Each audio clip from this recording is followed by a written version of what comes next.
Welcome to 30 Day Reviews. I'm Justin, and today's episode is taken directly from the comment section. Yes, I do read them, and yes, I try to get back to as many of them as I possibly can.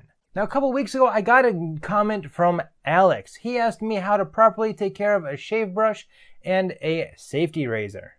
Now, to be honest with you, I really haven't done a lot of long-term care of either of these because I'm constantly changing them out for my reviews. However, today we are going to take a look at the shave brush and see what I have learned through some research on the proper way to take care of these.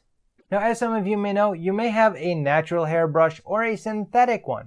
Well, the good news is you don't need to know anything specific for either of them because, well, you can maintain them both the exact same way.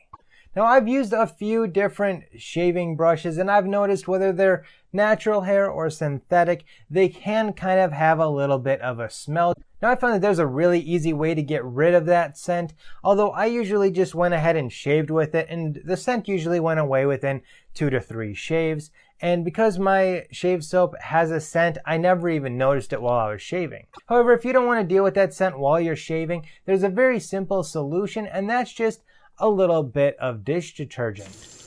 All you have to do is put a little bit in the palm of your hand, get your shave brush a little bit damp, and go ahead and make yourself basically lather with that soap and wash and rinse out your brush very well afterward. You might need to do that a couple of times to completely get rid of the scent. It will also help get rid of any of the loose hairs that may be in the brush, so you don't have to deal with them while shaving. So I'm thinking that I'll probably be doing this little dish detergent hack on the brushes before I ever use any new ones in the future. Now let's move on to how you clean these when you're done using them. Now, every brush is made up of basically 2 parts. You have the handle, which can be made up of wood or metal or ceramic or many other materials as well. You also have the brush known as the knot. Now, the knot is held into the handle using epoxy or some type of glue. Now, because the knot is held in there with an epoxy or a glue, it means that it is susceptible to extreme temperatures. As long as you can hold your hand under the water for 5 to 10 seconds, you can use it with your brush. So you're definitely going to want to have a warmer temperature water when you are rinsing out your brush so that it'll get rid of any of the soaps that may be in it. Hot water just rinses a lot better than cold water does. Now you're going to want to rinse it out till it looks like it's pretty clean, and then you just want to give it a little squeeze and a flick to get any of the little water droplets out from up inside of it. Then you're going to want to simply hang it up. Now there's a lot of controversy out there if you really need to hang your brush or if you can just set it up brushes down inside of your shave bowl. So if you want to do that, you can. However, to be honest with you, getting a hanger is not that expensive. You can get one for a couple of dollars, or you can spend a little bit more for a little fancier one that'll also hold your safety razor. Now, whether you decide to hang it or set it inside of the bowl, you definitely want to make sure that it is not sitting upright with the bristles or not facing up, because then the water isn't going to leave your brush and it's going to work its way down into that epoxy or the wood handle. Now, not only does it do that, but it can also cause more buildup of extra soap particles right along the edge of the handle at the bottom of the knot. Now, no matter how you decide to store it, there's one thing that you definitely have to have, and that is some type of air movement. You don't want this someplace like a cabinet or a drawer because it's just not going to dry and it's not going to be good for your brush. Now that you've got it hung up or sitting someplace where it's got that air movement, it's going to take probably about 15 to 24 hours to dry completely. So if you have somebody or multiple people using a shave brush in your house, you'll probably want to get them each their own shave brush so that each one of them can properly dry before you go to use it again. Now, when I started doing this research, I had no idea how long one of these brushes could last. But I saw some people saying they've been using the same brush for 10 to 15 years.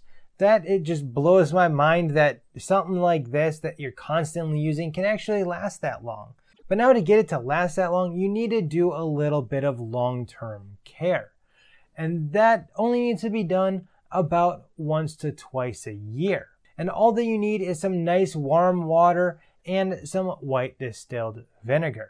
Now I've seen the vinegar and water mixture quite a few times online when I was doing this research, and the mixture rates go from 1 to 9 all the way up to 50-50. But there is one common thing that I noticed, and that is that the more vinegar that was in it, the less time that your brush was directly in it soaking for. So keep that in mind, whatever ratios you decide to use.